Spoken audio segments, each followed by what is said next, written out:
On the morning of their 15th wedding anniversary, everyone expected Daniel Carter to smile as he always did.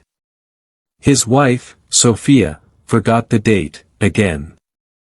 Her mother criticized him over breakfast. Her brother borrowed more money without saying thank you. Their teenage son barely looked up from his phone. Daniel simply smiled, poured another cup of coffee, and quietly whispered the words he had spoken thousands of times before. "It's okay." No one noticed that this time, his smile didn't reach his eyes. No one noticed him standing alone in the backyard that night, staring at the stars. And no one imagined that those two words would be the last thing he ever said to his family before walking away. By the next morning, Daniel was gone. Only a plain white envelope rested on the dining table. Everything changed after that. Sophia rushed into the kitchen expecting to find Daniel making breakfast like every morning. Instead, the stove was cold. His favorite coffee mug sat perfectly clean on the counter. Her eyes fell on the envelope. Inside was a single handwritten page. "To the people I love most. I've spent years trying to make this house peaceful. Every argument ended because I stayed silent. Every insult disappeared because I pretended it didn't hurt. Every dream I had became less important than everyone else's. I don't hate you. I don't blame you. But somewhere along the way, I disappeared.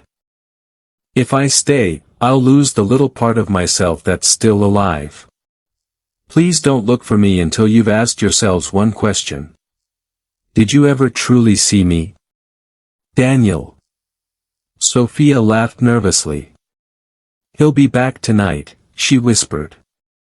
"He always comes back." But night came. Then another. Then another. Daniel never returned.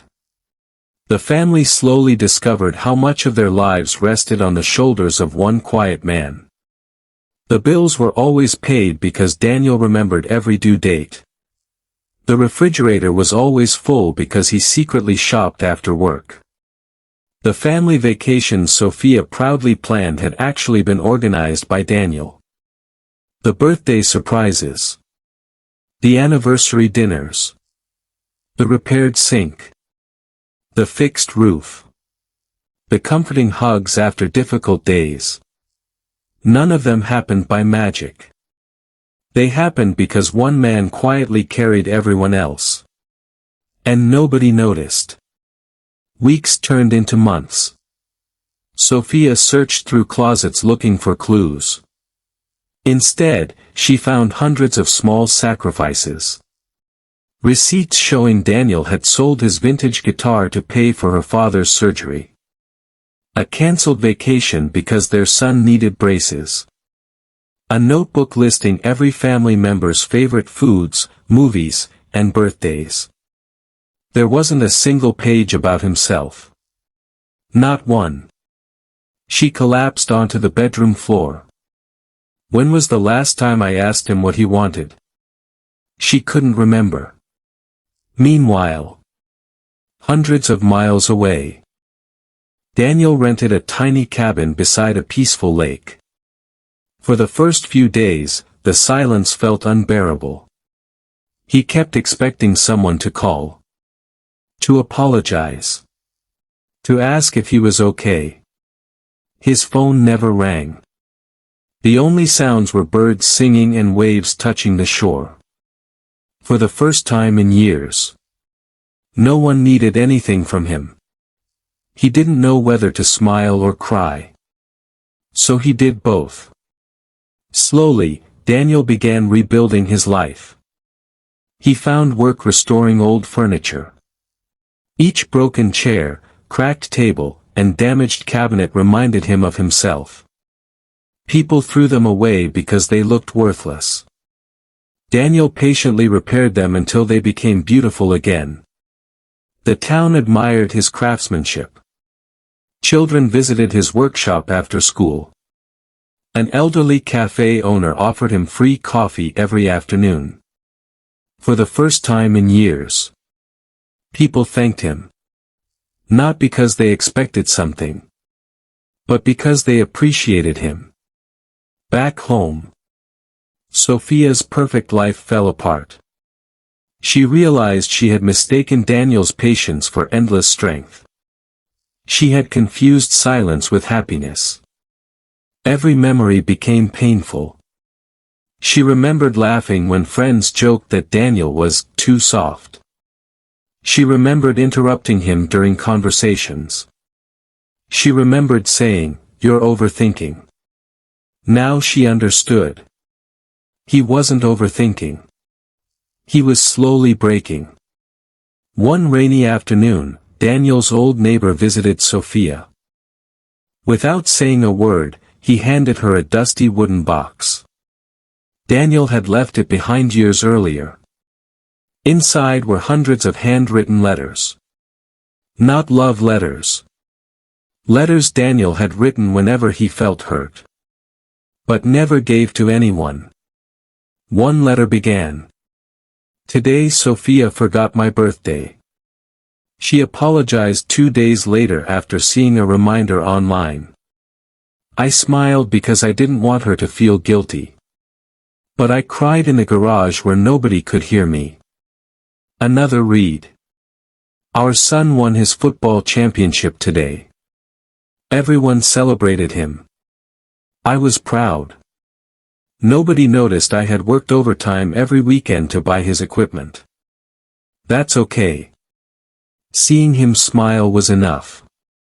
Another. "Sometimes I wonder if disappearing would make anyone notice I was ever here." Sophia couldn't breathe. Nearly a year passed. One evening, while scrolling through social media, Sophia saw a photograph. A smiling man stood outside a small lakeside furniture shop. It was Daniel. His smile looked different. Not forced. Real. His eyes were alive again. She booked the next flight. When she arrived, Daniel was sanding an old rocking chair. He looked up. Their eyes met. For several seconds. Neither of them spoke. Finally, Sophia whispered, "I'm sorry." Daniel nodded gently. "I know." She stepped closer. "I never realized what I was doing." "I know. I love you." Daniel looked toward the lake. "I believe you." She smiled through tears. "Can we go home?" Daniel remained silent. Then he quietly replied, "I finally found one." Sophia's heart shattered. Not because Daniel was cruel, but because he was finally honest. Months later, she returned to the lake. Not to ask again. Just to say thank you. She found Daniel teaching children how to restore broken furniture. One little boy asked, "Mr. Carter, why do you fix old things nobody wants?" Daniel smiled. "Because being ignored doesn't mean something has lost its value." Sophia heard every word. She smiled through tears, turned around, and walked away. She finally understood that love is not proven by staying forever. Sometimes love means letting someone become whole again. People often believe relationships end because of one terrible fight. Most don't. They end through thousands of tiny moments when appreciation is replaced by assumption, listening becomes silence, and kindness is mistaken for weakness. The quietest person in the room may be carrying the heaviest heart.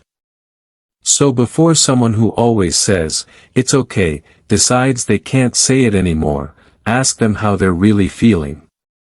Because the greatest tragedy isn't losing someone you never loved.